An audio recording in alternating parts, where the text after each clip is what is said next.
Bismillahirrahmanirrahim. Assalamualaikum warahmatullahi wabarakatuh.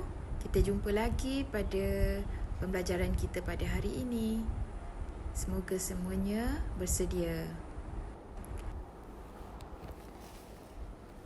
Assalamualaikum. Hari ini kita menyambung unit yang kedua, jenis-jenis akad dalam muamalah. Okey, jenis-jenis akad dalam muamalah ni terdiri daripada 5 jenis akad. Iaitu yang pertamanya yang dinamakan pertukaran. Okey, dalam pertukaran ni dia ada 2 jenis, terbahagi kepada 2, iaitu jual beli dan sewaan. Yang keduanya kebajikan, iaitu hibah, qardu, waqaf dan wadi'ah. Yang ketiga perkongsian, terdiri daripada musyarakah dan mudharabah. Yang keempat ejen, iaitu wakalah. Dan yang kelimanya jaminan, terdiri daripada kafalah dan rahnu. Untuk tajuk ini boleh merujuk buku teks muka surat 137 sehingga 142. Okey, seterusnya kita memperjelaskan tentang jenis-jenis akad tadi tu. Setiap jenis akad tu kita akan jelaskan. Yang pertamanya kita pergi kepada akad pertukaran, iaitu jual beli. Maksud jual beli suatu akad pertukaran barang dengan persetujuan penjual dan pembeli.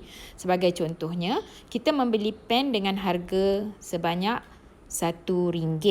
Okey, kalau kamu masih ingat dalam tajuk akad jual beli, harga dan pen dan juga harga RM1 tu dia termasuk di dalam perkara yang diakadkan. Perkara yang diakadkan ataupun sesuatu yang diakadkan yang terdiri daripada barang iaitu pen dan juga harga iaitu RM1 tu. Okey, yang keduanya sewaan. Maksud sewaan akad bagi menyerahkan sesuatu manfaat dengan bayaran tertentu yang telah dipersetujui oleh penyewa dan pemberi sewa. Sebagai contohnya, menyewa rumah. Okey, jenis akad dalam muamalah yang kedua, kebajikan yang terdiri daripada 1, hibah yang bermaksud memberikan sesuatu secara percuma dengan rela hati kepada orang lain ketika pemberi masih hidup. Sebagai contohnya, seorang ayah memberi kereta kepada anaknya dan ini berlaku semasa ayah masih hidup. Kalau ayah dah meninggal, dia tidak lagi dinamakan hibah tetapi dinamakan sebagai harta warisan ataupun harta pusaka. Yang kedua, qardu, maksudnya memberikan hutang wang kepada orang lain tanpa sebarang imbuhan dan perlu membayar kembali dengan jumlah yang sama. Contohnya, memberi pinjaman wang sebanyak RM100 kepada rakan. Yang ketiga, wakaf, maksudnya mewakafkan harta yang dapat diambil manfaatnya secara kekal fizikalnya untuk kegunaan yang baik bertujuan untuk mendapat keredaan Allah. Contohnya, mewakafkan tanah untuk didirikan masjid. Seterusnya ialah wadiah yang bermaksud memberikan sesuatu barang kepada orang lain untuk disimpan dan pelihara.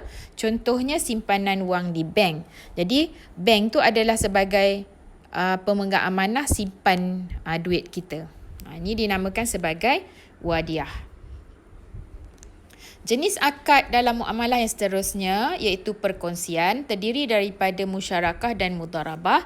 Kita lihat dulu maksud musyarakah. Akad perkongsian sesuatu harta atau perniagaan antara dua pihak atau lebih. Sebagai contohnya, perkongsian syarikat perniagaan.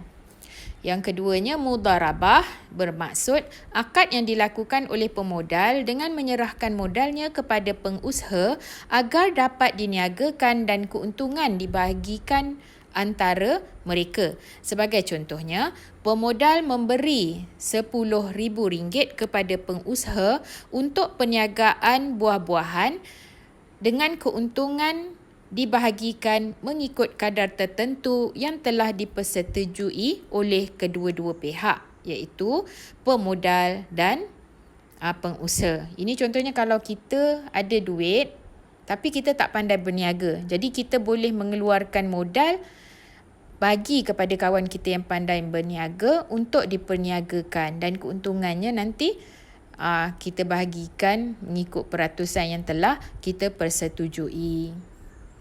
Seterusnya, jenis akad dalam muamalah ejen. Dia terdiri pada satu jenis je, iaitu wakalah.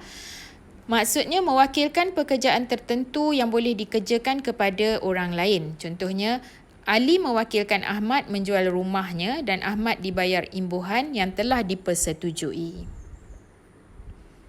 Yang terakhir iaitu jenis akad dalam muamalah jaminan. Terdiri daripada dua, iaitu kafalah dan rahnu. Kita lihat kafalah dulu, yang bermaksud jaminan yang diberikan kepada penjamin kepada orang yang dijamin atas sesuatu transaksi. Contohnya, Muhammad menjadi penjamin kepada Salim yang membuat pinjaman daripada bank. Yang kedua, ar-rahnu, bermaksud menggadaikan atau mencagarkan sesuatu barang sebagai jaminan terhadap hutang. Ini bila kita nak berhutang dan yang pemberi hutang tu nakkan sesuatu sebagai cagaran sebagai jaminan dia lah. Kalau sekiranya kita tak mampu bayar, dia dah ada cagaran dah. Maksudnya harta kita yang dia pegang dahulu kan. Contohnya, Jamilah menggadaikan rantai emas kepada kedai pajak gadai untuk mendapatkan pinjaman wang. Okey, jadi selesai dulu untuk unit kedua, jenis-jenis akad dalam muamalah. Jadi kamu kena fahamkan betul-betul, dengar dengan teliti penerangan ni, boleh juga merujuk buku teks, fahamkan betul-betul untuk setiap jenis tersebut apa penerangan dia. Jadi selamat belajar untuk hari ini. Sekian dulu. Assalamualaikum warahmatullahi wabarakatuh.